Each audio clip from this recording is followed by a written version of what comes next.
syempre isa na tayo dyan. Mag-away-away na talaga tayo.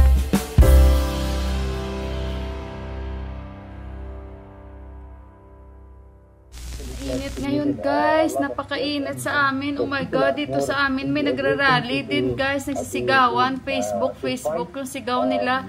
Ako ayan, nanonood dito sa CNN News 18. Katakot guys.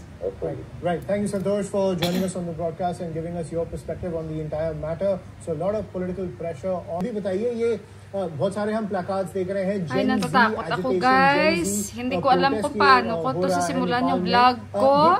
Grabe, may rally guys dito sa amin. Magulo na sila guys sa Banishwar. Sa amin banda, may nang rally din. Ang sigaw nila, Facebook. Hindi ko alam po nandyan pa ata guys kasi may mga nanonood dyan oh. Nakakatakot. May pulis nga doon. Mayroon pa siguro guys ba? May sinusunog sila siguro guys. Oh my God.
Pinuworried ko yung anak ko.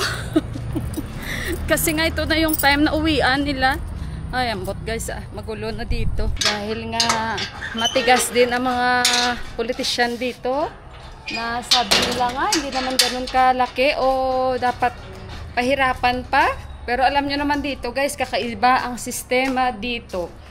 So, kahit sabihin man natin, minsan mas mahirap na yung magsalita tayo na magsalita, pero yan ang katotohanan. Ay, kaya sigaw sila na sigaw, hindi natin alam kung makakatulong yan o ano, tingnan na lang natin. Si Rally ngayon guys, grabe guys, as in grabe ang gulo doon kung saan nyo kami nakita namili ng ano, nito lang, namili ng sofa cover, yan, doon yan guys, banda guys, ang magulo ngayon, sobrang gulong-gulo.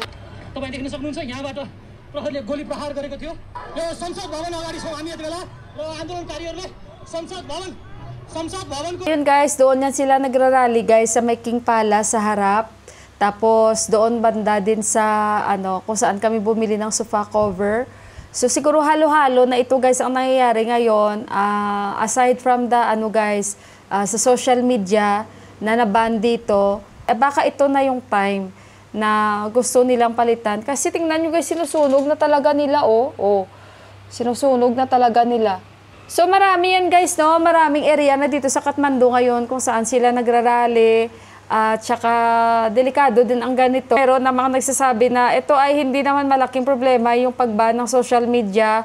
Pwedeng-pwede naman nila ito ma-resolve sa paraan. Pero bakit? Bakit pinapahirapan? Tsaka meron din na nagbigay din ng palugit para ma-register nila. Pero hindi naman nila na-comply guys. Yung mga ibang hinihiling para ma-register. Basta guys, ang hirap-hirap talaga guys. Ito daw itong ano, tingnan nyo, grabe sigawan dito sa amin, no? Yan. Pag dumami na yan sila, magtitipon-tipon. May pulis naman guys, pero hindi naman sila inaano as long na hindi lang sila nananakit. So 5:46 na, si Johan usually dito yung dumadaan kasi dito talaga sa amin, oh. Imagine nyo, alam nyo naman ang social media, isa yan sa ngayon, bakit kahit papaano, madali na ang lahat. Kasi nga 'di ba guys, halos dito sa kanila may mga anak sa abroad. So yung way lang nila na makipag-communicate is through Messenger. Ngayon Viber okay kasi kahit papaano gumagana ang Viber dito at TikTok. Pero kasi marami talagang naapektuhan this time, guys. Siyempre, isa na tayo dyan dahil ito ay bread and butter natin. Pero siyempre, wala man tayo magawa. Kahit gaano man tayo kaputak-putak dito, na nakaupo lang naman tayo, nakikinig lang naman tayo, o ano lang naman tayo kung ano yung mga nangyayari, nanonood, nakikinig, gaya ngayon ng ginagawa ko, o ayan, no. So, kaya ayan, guys, no, parang nakakaramdam din ako kahit papano kasi syempre citizen na po tayo dito at nawi-witness na natin yung buhay dito ba na hindi nga tayo nagkakaroon ng conflict sa pamilya ng asawa natin pero sa sitwasyon minsan komplikado talaga, guys. May mga bagay-bagay talaga na ang hirap gumalaw dahil may mga bagay-bagay na kunyari may mga ipoprocess ka. Alam mo na agad yung mangyayari ba na madali lang sana pero mahirap. Bakit kaya ganun dito? Yung minsan, ay ambot. Kaya sabi ko kami sa Kadipak, I think it's time to leave now, Nepal. Ginaganyan ko si Dipak talaga. Guys, yung kapitbahay namin kasi yung aming, siya lang lagi talaga guys, nagre-reklamo guys. Ay ambot. Kahit si Didi sumigaw na sa kanya na bukas. Kasi nga yung truck namin darating, dapat kanina. Kasi nga patakpan namin yung ano guys, kasi medyo nagbaha na talaga guys. So, sabi ko naman, mali naman talaga tayo. Pero kasi maulan, so dapat kanina yung truck. Hindi ko ba alam bakit wala.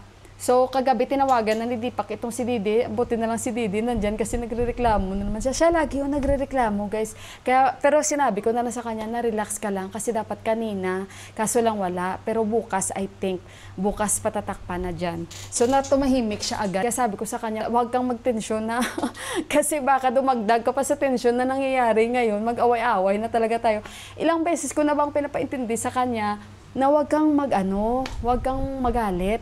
Kasi syempre kahit paano guys, may mali kami guys, no? Kasi nga, ito sinasabi ko kay Dipak, huwag bahayaan kasi nga medyo nagbaha na talaga sa harapan namin dyan. So hindi naman actually sa bahay niya, pero kasi syempre kahit paano, yung amoy ba guys, may amoy at saka yung hindi na maganda yung tubig. At saka may mga dumadaan kasi. So yan lang naman yung hiling niya, ang patakpan dyan. So si mami na nagsabi na, tatakpan namin bukas. So kaya ayan si Dipak, pagdating mamaya, may nakontak na si Dipak na truck guys. So ayun, balik na tayo. So eto guys, nawala ako nandito na pala si Yuan guys, oh. Ayan, thank you Lord, nakarating na yung aking anak at agad siya, ayan, nanonood siya ng news. So hindi dapat sila, alam nyo yon, hindi dapat sa ganyang age na makita niya yung mga nagwawala, na ganito, ganyan. Pero wala apektado din lahat guys, lahat na ata. Kaya ayun, at saka nawala ako dahil sa kapitbahay ko. Dahil lagi siyang nagreklamo at ilang beses ko na rin siyang kinakausap dahil ayoko rin ng gulo. At saka buti na lang si Didi, sumigaw din sa kanya agad kasi nga si Didi irita din sa kanya. Pero yun, may mali kami again guys. Ayan, pabalik-balik tayo. So, ayan yung update sa amin ngayon. Ang katotohanan sa nangyayari ngayon dito is na-failed sila sa pag-register guys ng social media. So I think nasa 22 platforms ang na-failed nila i-register dahil nga yon guys, sabi ko sa inyo, hindi nila natupad yung mga hinihiling para ma-register. So yung TikTok at saka Viber ay gumagana po dito. And sabi ni Indira sa akin yung YouTube, gumagana pa siya sa mobile, I think, pero sa amin kasi sa PC hindi. Pero at least, may way pa rin si Lord para maka-upload ako, para ma-update ko kayo. So, hayaan nyo guys, basta maka-upload lang tayo, mag-upload tayo. So, ayun, let's stay positive lang tayo guys. At ayun, gagawa pa rin tayo ng paraan kaysa sa magputak tayo lagi sa ating pagbablog about sa mga nangyayari ngayon na ganito, hindi rin naman makakatulong, yung ganon. So, let's talk less mistake tayo, diba? So, basta as long na may in-upload ako, ma-update ko kayo, okay na ako guys. So, ayun, i-end ko na yung vlog ko. At saka nagdagdag pa itong kapitbahay ko. Ayan, tuloy na dagdag ko rin siya pa sa content ko dito. So, ayun guys na ako sa inyo, mag-good night na ako sa inyo and thank you again sa panood nyo guys. At bukas ulit, magkita-kita tayo. Salamat! Good night! God bless sa ating lahat. Mag-iingat kayo. Ayan guys, ayan. Oh, may pulis sinasabihan sila siguro doon.